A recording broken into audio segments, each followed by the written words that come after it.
What's up everybody, RNC back with yet another build video. Today we're going to be covering the Magicka DK PVE DPS build for trials and dungeons. Now, Magicka DK is really putting out great damage this patch, especially because we are using Grathar, so let's get right into it. As far as my character sheet goes, on our main bar, we have 41k max Magicka, 17k health, 2100 spell damage, and 65% spell crit. As far as race goes, Dark Elf is definitely the most recommended race. Puts out the most damage. High Elf will be second best. I wouldn't recommend going anywhere else. Again, we do have a lot of flame damage, which is buffed by the Dark Elf passives. We're using the Thief Munderstone to boost our crit chance. I'm a vampire because we want the Undeath passive. We have passive fire resistance, so it doesn't really hurt us that much. And also for the Magicka recovery passive. We're using the max health and Magicka food, obviously always. And as far as the potions go, we buff ourselves with major sorcery, major prophecy, and major intellect from the essence of spell power. You don't need the major prophecy, you can just use cornflower lady smock without wasting water hyacinth if you want, because we do have major prophecy from skills on both bars. Let's get into the gear. Our main 5-piece is burning spellweave, max Magicka, spell damage, spell crit. When you deal damage with a flame ability, which is almost all of our skills, you have a 20% chance to apply burning status effect, increasing your spell damage by 600 for 8 seconds. And even though this has a 4-second cooldown, it will be up the rest of the time. It still outperforms all the other sets, so do use it, do farm it. It's very, very, very good. If you don't have that, make yourself a set of Twiceborn Star. It's also nice when you're just starting out with trials, because it will give you a max health bonus, which does make you a little bit more tanky and saves you at some occasions. Our monster set, obviously we're running Grathar. This is absolutely broken OP. You have to run this. It's a huge DPS gain. We're running all divines, heavy on the head, medium on the shoulders, and obviously burning spellweave is all light divines. We do want the Undaunted passive, so we're running heavy on the head, medium on the shoulder. If you don't have this, you can use Valken Scoria as well. It's a pretty strong set, but it's not as strong as Grathar. So if you have Grathar, or if you can get it, definitely do farm it. Our second set is the Infallible Aether. We use that on the jewelry, all spell damage enchanted, and on our main bar staff, which is an Inferno Sharpened, spell damage enchanted as well. If you don't have an Infallible Aether staff, just craft yourself a staff and enchant it with that spell damage glyph. Our back bar staff is a Maelstrom Inferno Sharpened. Farm this. It's a big DPS increase. Again, if you don't have it, you can use 2 Aether staffs, or you can just craft yourself a Sharpened Flame Staff. Another set that you can substitute Aether with is Moondancer. So if you want to farm Moondancer, it's a little bit easier. It does very, very, very, very slightly less damage. So you can use Moondancer instead of the Infallible Aether staff and jewelry. But I do recommend farming Infallible Aether in Sanctum, AA, and Hellra. Let's get into the skills. So our main bar, our front bar. First skill, Inner Light, for the 5% Magicka increase, Major Prophecy, and the 2% from the Mage's Guild passive, which is right here, called Magicka Controller. Increase your max Magicka and recovery by 2% for every Mage's Guild ability slotted. Our next skill, you can switch this out. This is situational, so sometimes on the last bosses in hard modes, you have to run a shield. You want to make sure you keep harness. Otherwise, I would run either Unrelenting Grip for some occasions, like the second boss of Maul, or just to increase our damage from the Ardent Flame abilities. But I do keep shield most of the time on my bar. Third skill, Engulfing Flames.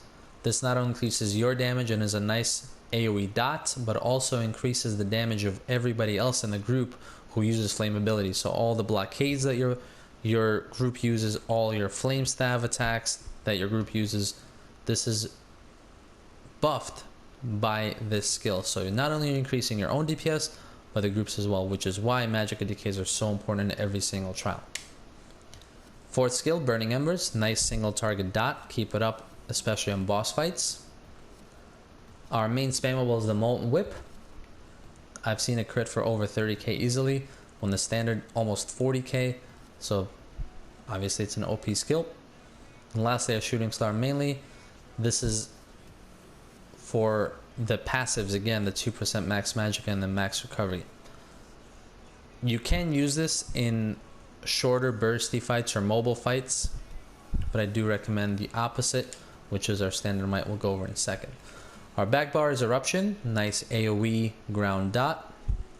Does some initial damage, not the strongest dot in the game, but it also provides a snare, so keep that up as much as you can. Blockade of Fires are next. This is a no-brainer. This is one of the strongest dots in the game, must be kept up at all times. Next is Rearming Trap.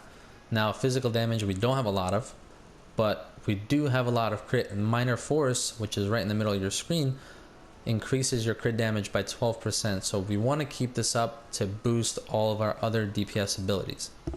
Next is Flames of Oblivion. Now this is a free attack every 5 seconds. It does quite a lot of damage. Also, it grants you that major prophecy on the back bar, which is very, very important. Lastly, Force Pulse. I don't use this much, only when I move from target to target. If it's a mobile fight, we don't want to lose DPS. We want to keep DPS up 100% of the time, so we do use this for range ability. And then some fights do force us to go ranged, so we have to use that over whip at times. Lastly, our main ultimate, Standard of Might. Now, take into consideration that this is a 17-second ultimate, so in long stationary boss fights, it's very, very good. In short mobile bursty fights, I would use Meteor, or you can swap this out for elemental range in big AoE fights and ad fights. So that's it for the skills. Let's go over the CP. Green Tree is basic, 100 Magician to reduce the magical cost. The Resident Arcanist to give us some little bit more sustain. Blue Tree, 100 Elemental Expert, 61 Elfborn, 1 into Staff Expert. We do weave with our staff a lot. And 25 Thaumaturge. We have a lot of dots. We want to boost damage of our dots. I don't take credit for this CP layout. This is Alcast CP layout. He showed this to me, said it works very well. I trust him because he's one of the best players in the game. Red Tree is very situational. This is how I set mine up for when I'm doing Vet, Mauve, Lorcage. But again, this is completely situational. Sometimes you'll have 100 Elemental Defenders. Sometimes you'll have a split between the two. Sometimes you'll have more Hardy, for example, in Sanctum or Helra. So it really, really depends on what you're doing and what content you're doing.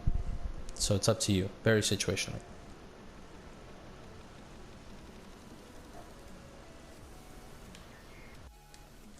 So the Magicka DK rotation is a little bit more complex. So let's take a look at it in detail. We're going to always start by buffing Inner Light to empower our next fully charged heavy attack. As soon as it goes off, we start our rotation. Flames of Oblivion go first, then Rearming Trap, Eruption, Blockade, Engulfing Flames, Burning Embers, and then as soon as all of our dots are up, we drop our standard bar swap, 4 damage spammables, which is our whip. Usually we would use 5, but we did drop a standard, so we wasted 1 weave on the standard. Rebuff Blockade, 2 whips. At this point, Engulfing Flames are out, we rebuff. Burning Embers are out, we rebuff. And do 1 more whip, and then restart our rotation. Flames of Oblivion, Trap, Eruption, Blockade, Engulfing Flames, Burning Embers, and then 5 whips this time because we're not using a standard. After 5 whips, our blockade is going to go away, so we're going to rebuff our blockade now. 2 whips. At this time, our Engulfing Flames and Burning Embers are running out, so we rebuff those 2.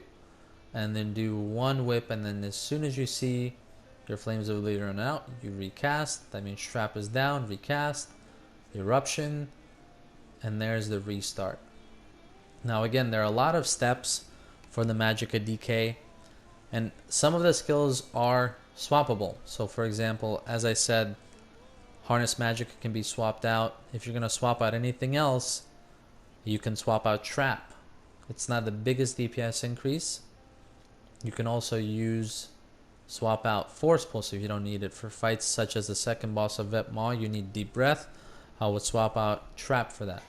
So again, Magicka DKs have a lot of skills that are situational, can be swapped out.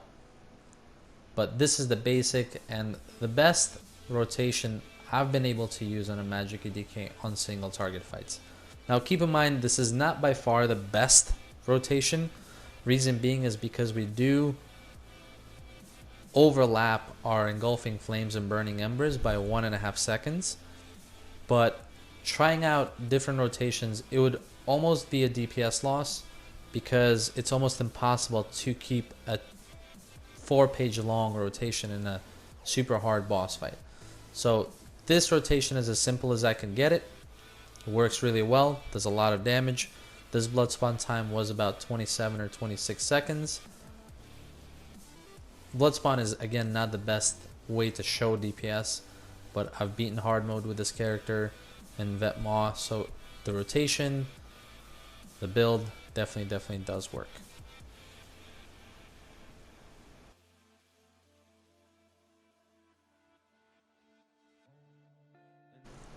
Okay, so just to conclude this video, again, Magicka DK is very strong this patch, and even though the rotation is a little bit more complex than the other classes, if you can master it, really get it down, you can do a ton of damage and group utility with this class. I hope this video helped you out, showed you the build. If it did and you liked it, make sure you hit the like and subscribe button. There's plenty more to come, so hopefully see you next time. Bye bye.